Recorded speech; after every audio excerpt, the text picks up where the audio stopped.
예, 서영교 의원님 말씀처럼 이 법원행정처가 보고할 수 있는 문건이 있으면 우리가 보고받고 또 위원장께서 저기 조치해 주시면 거기에 대해서 더 상세하게 오후에 질의를 하겠습니다. 자, 마음이 무겁습니다. 폭력은 어떤 이유로도 정당화될 수가 없습니다. 평화롭고 정당한 방식으로 주장이 이루어져야 됩니다. 자, 사법부 또 수사기관에 대한 불신의 원인과 대응을 짚어보는 것도 우리 국회가 지금 해야 될 일이라고 생각합니다. 수사권 없는 공수처의 위법 수사 논란, 또 체포, 구속 수사 과정에서 체포 구속 영장에 대한 관할 논란, 또 법원의 체포영장 형사소송법 특정 조항을 이미 배제했다는 논란, 또 헌재가 내란죄는 판단 안 하겠다 이런 논란, 이 과정에서 사법부와 수사기관의 한계가 드러났다 이런 지적을 많이 받았습니다. 지금 현직 대통령 구속이라는 초유의 사태를 두고 과연 이게 법리적으로 가능한 것인가에 대한 국민적인 의문이 큽니다.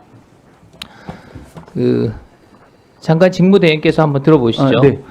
헌법 제84조는 대통령은 내란 외환을 제외하고는 재직 중에 형사상의 소출을 받지 않는다 이렇게 되어 있죠. 네. 그래서 많은 분들이 막연하게 지금 내란 혐의 때문에 대통령이 구속됐나 보다 이렇게 생각을 하고 있는데요. 네. 그런데 이번 대통령의 구속은 공수처가 직권남용으로 수사를 하면서 시작이 된 겁니다. 맞죠? 네. 네. 근데 공수처는 직권남용만 수사할 수가 있고 내란 혐의는 수사할 수가 없기 때문에 직권남용을 수사하면서 그 관련 사건으로 내란을 수사한 것이죠. 네. 그러니까 결론적으로 공수처가 현직 대통령을 직권남용으로 수사했다. 이것이 팩트입니다. 맞죠? 네. 그럼 여기서 쟁점이 발생하는 겁니다. 지금까지는 헌법 제84조에 대통령이 재직 중 소추받지 않는다는 그 조문의 의미를 기소가 불가한 하고 그리고 기소가 불가하기 때문에 따라서 수사도 불가능하다는 의미로 주로 해석을 해왔습니다. 맞습니까? 기소가 불가능한 범죄에 대해서 수사가 가능한지에 대한 여러 가지 의견들이 있는 것으로 알고 있습니다. 맞습니다. 네. 그러니까 기소할 수 없는 사건에 대해서 수사를 할 수 있느냐 없느냐는 논란이었는데 대체로 기소를 못하는 사건이기 때문에 수사도 안 하는 것이 관례였고 수사하기 어렵다고 보는 이 법학자들이 많았다는 거죠. 맞습니까? 네, 그런 견해들도 있고 일부 가능하다는 견해도 있고 다양한 견해들이 있는 것으로 알고 있습니다. 그러면 이번에는 대통령이 재직 중에 지금 기소 불가능한 범죄에 대해서 수사가 가능하다 이런 선례가 남은 거죠. 네, 그런 선례가 되는 측면이 있습니다. 지금까지 대통령이 재직 중에 소환조사 받거나 체포되거나 구속된 사례가 한 번이라도 있습니까? 그런 사례는 없는 것으로 알고 있습니다. 그러니까 이번에 대통령이 어떤 직무상에 기소되지 않는 소추받지 않는 사건으로도 수사는 가능하다 이런 선례가 명확하게 남은 거잖아요. 네, 일단 그런 측면 일부는 있습니다. 그러니까 지금 앞으로도 현직 대통령도 모든 범죄 혐의에 대해서 수사는 가능하다. 지금 이런 결론에 도달을 한 겁니다. 그럼 앞으로 대통령 하시는 분들이 수사는 받고 재판은 받지 않는 그런 모순된 상황이 앞으로도 계속 연출될 수 있다는 겁니다. 여기에 대해서 동의하십니까? 네, 일단 앞에서 말씀드린 바대로 기소할 수 없는 범죄에 대해서 수사를 할 수 있는지 할 수 있다면 그 범위가 어디까지인지를 둘러싸 가지고는 여러 가지 견해 대립이 있는 것으로 알고 있습니다. 법제처장님께 여쭤볼게요. 그러면은 제가 방금 말씀드렸듯이 앞으로 대통령 하시는 분들 재판 받지 않더라도 수사는 받을 수 있다. 이런 선례가 남았다. 이 주장에 대해서 동의하십니까? 이번에 그런 논란이 현실적으로 된 것에 대해서 아마 이제 본안에서 이 사건이 여기서 끝나는 게 아니지 않습니까? 공수처가 이번에 수사를 했다고 해서 그것이 적법하다고 판정받은 것이 아니기 때문에 아마 대통령이 기소되거나 하게 되면은 그 본안에서 공수처가 대통령에 대해서 소추가 불가능한 직권남용에 대해서 수사를 시작해서 한 것이 적법하냐는 아마 결국 본안에서 판단될 거라고 봅니다. 그러면 처장님 말씀은 결국 대통령이 이 사건으로 기소돼서 처벌이 확정이 되면 범죄가 확정이 되면 그러면은 이런 선례가 명확히 남는다. 이렇게 볼 수는 있는 거겠죠. 그렇습니다. 대법원에서도 그걸 인정하면 이제 뭐 선례가 남는 것이죠. 그러니까요. 저는 그럴 일이 절대 없다고 생각하지만 당장 이재명 대표 대통령 돼도 모든 범죄 혐의 계속 수사받는 겁니다. 그리고 그게 아니라 그 누가 대통령 되더라도 어떤 직무수행 중에 직권남용 혐의가 있다? 그러면 수사하고 소환조사 받아라. 이런 상황이 충분히 예상이 되는 것이죠.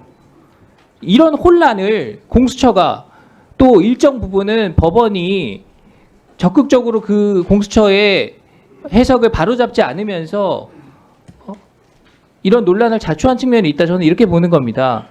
그래서 이참에 기관별로 이 책임성 있는 입장 정리가 필요하다 이런 생각을 합니다. 법원행정처 차장님 동의하십니까? 현재 법원에서는 체포영장과 구속영장 청구에 대해서 판단이 이루어졌고요. 이후 뭐 기소 절차가 이루어지게 된다면 법원에서 여러 쟁점에 대해서 합리적인 판단을 할 것이라고 생각하고 있습니다. 지금 대통령에 대한 구속영장이 발부됐는데 발부 사유가 딱 15자예요. 피의자가 증거를 인멸할 우려가 있다. 여기에 대해서 법원이 좀 선명하게 이렇게 국민적 관심이 높고 이 현직 대통령이 구속되는 초유의 사태에 대해서 좀 상세한 설명이 필요하지 않냐 이런 의문을 갖고 있는 겁니다. 수사는 기본적으로 불구속 수사가 원칙이잖아요. 차장님 맞죠? 예, 그건 맞습니다. 예. 구속은 도주 우려 있거나 증거인멸 우려가 있을 때 이뤄지는 겁니다. 맞죠? 예, 맞습니다. 무죄 추정 원칙이 있기 때문에 범죄가 중대하다, 중대성만으로 영장 발부되는 것도 아닙니다. 그렇죠?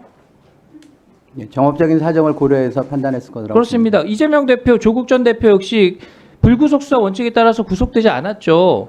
그래서 과연 뭐 이 법리 적용에 형평성이 있냐 이런 상식적인 의무를 가진 국민들이 많고 그거에 대해 법원에 또 수사기관에 어떤 불만들이 누적돼 있다 이런 부분입니다. 좀 고려해 주시기 바랍니다. 예, 알겠습니다.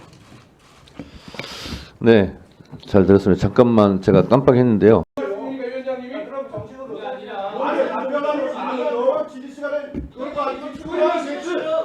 자, 떠들지 마세요. 떠들지 마시고요. 곽규택 의원 질의하세요. 아무리 들어도 발언권을 안 주세요. 곽규택 의원 질의하세요. 법원행정처장님, 예, 방금 그 주신 자료 중에 이제 피해 상황이라고 나와 있는 부분 중에 그 서부지법 직원분들이 신체적인 상해를 입은 부분은 없다 이렇게 확인해 주셨는데 맞습니까? 신체적인 상해는 없는 것으로는 확인이 됐습니다. 예. 다만 그로 인해서 생긴 그 정신적 트라우마를 어떻게 치료할 것에 대해서는 법원에서 고민 중입니다. 예. 지난 주말 사이에 헌정사상 뭐 초유의 일들이 하도 많아가지고 정말 안타깝게 생각을 합니다. 그리고 이런 법원에 대한 이런 소요 사태는 다시는 있어서는 안 되겠죠. 예, 맞습니다. 그에 대해서는 다 공감을 하고 있고 다만 그 법원에서 이런 일이 있을 거에 대해서는 충분히 예견을 하고 사실 준비를 철저하게 했어야 됩니다. 저도 서부지방검찰청에 근무를 했기 때문에 서부지방법원의 위치가 사실 이런 소요 사태라든지 시위에 굉장히 취약해요. 거기는 바로 대로변을 접하고 있지 않습니까? 그래서 법원까지 들어가는 어떤 좁은 길이 있는 게 아니고 그 앞에 대로에서 시위를 하게 되면 그 시위 사태가 법원에 바로 영향을 미칠 수 있는 그런 위치에 있단 말이에요. 서부지방법원이. 그렇지 않습니까?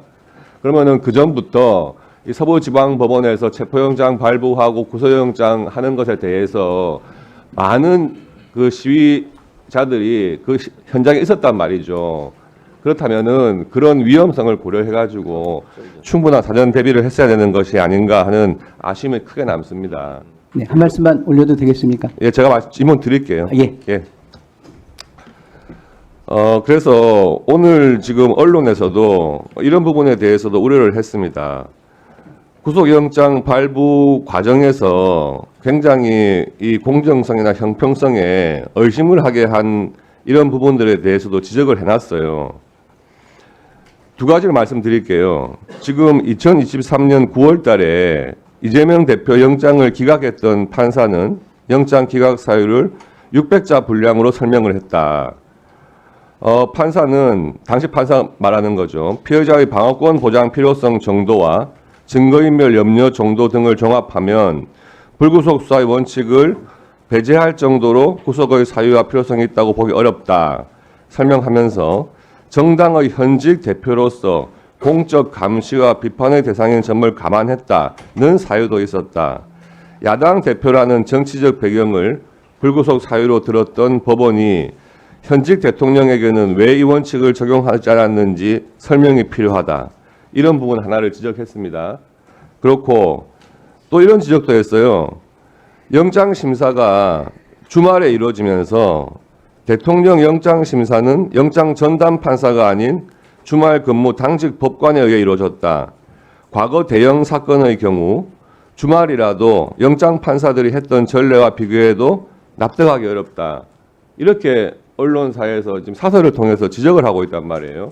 이런 부분들이 법원에 주는 그런 이미지가 뭔가 불공정하고 이게 다른 사례들하고 좀 형평성이 맞지 않는 것이 아니냐, 이런 지금 지적들을 하고 있는 겁니다.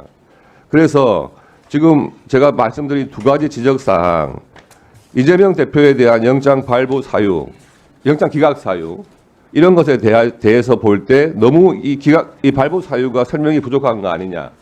그리고 서부지법의 경우에는 왜 영장 판사들이 있음에도 불구하고 그냥 주말 당직 판사에게 이런 것을 맡겼느냐 하는 부분에 좀 설명을 해주시죠. 두 가지 측면에서 답변 올리도록 하겠습니다. 이번 사태에 대비해서 법원의 준비가 부족하지 않았냐라는 의원님 질문에 대해서 먼저 답변을 올리자면요. 사안의 심각성을 판단을 해서 법원의 보안관리대원을 대법원에 소속된 인원과 서울고등법원에 소속된 인원을 추가적으로 서부지방법원에 파견을 해서 보안관리대원을 증설을 해서 이번 사태에 대비를 했습니다. 청사의 보안은 외부적인 부분은 경찰이 담당을 하고 있고 내부적인 부분은 저희가 담당을 하고 있는데요. 구체적인 사건 수사를 통해서 진실규명이 이루어져야 되겠습니다만 이번에 시위대가 진입된 경로를 보게 되면 법원 후문 쪽에 있는 부분이 무너지는 바람에 시위대가 들어온 것으로 보고 있고요. 청사의 출입문을 통해서 들어오는 과정에서는 셔터가 내려져 있고 경찰이 보안 스크럼을 짜고 막고 있는 상태였습니다만 청사 측면에 있는 당직실에 유리를 깨고 시위대가 진입하는 바람에 청사의 출입문도 아마 무너진 것으로 저희는 판단을 하고 있습니다. 그 과정에서 저희 직원들은 당직실 입구를 막기 위해서 이 자판기를 이동을 해서 문을 열지 못하도록 조치를 취하고 대응을 했었습니다만 당직실에 그 유리창이 깨지고 시위대가 진입하는 상황에서는 신변의 위협을 느끼고 좀 전에 잠깐 말씀드린 것처럼 10층으로 대피를 했었습니다.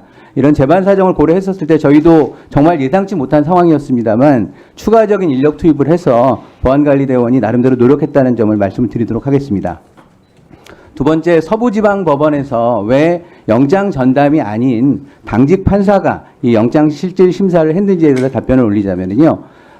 중앙지법 같은 경우는 주말에도 많은 사건이 접수가 되기 때문에 당직 판사가 이것을 담당하는 것은 적절치 않다는 판단하에 오래 전서부터 영장 전담 법관이 그 사무분담을 해서 주말에도 이 업무를 처리할 수 있도록 이렇게 사무분담이 정해져 있는 상황이고요. 중앙지방법원처럼 크지 않는 대부분의 법원에 있어서는 주말에까지 영장 전담 법관이 나와서 이 업무를 처리하는 것은 적절치 않다는 판단하에 각급 법원의 내규를 통해서 주말에 접수되는 당직 영장 사건에 대해서는 당직 판사가 담당을 하도록 내규를 정하고 있습니다. 이거는 서부지방법원뿐만이 아니라 그 중앙지방법원을 제외한 상당수의 법원에서 그와 같이 내규를 정하고 있습니다. 예, 지금 내규 말씀하셨는데 예. 지금 사안의 중요성이나 이런 걸 고려할 때 그런 내규로서 설명할 수 있는 부분이 왜 좀 또 아니지 않습니까? 예, 왜 그 말씀을 드리냐 하면요, 이 사안의 심각성과 또는 그 여러 가지 정치적 측면을 고려했었을 때 원래 규칙대로 내규에서는 당직 판사가 하기로 돼 있었는데 이런 사항을 고려해서 그러면 이번에는 내규와 달리 영장 전담이 하자라고 했었을 때 생길 수 있는 또 정치적 논란이 생길 수 있기 때문에 여러 사정을 고려를 해서 원칙대로 당직 판사가 담당한 것으로 알고 있습니다. 네, 수고하셨고요. 지금 법원행정처장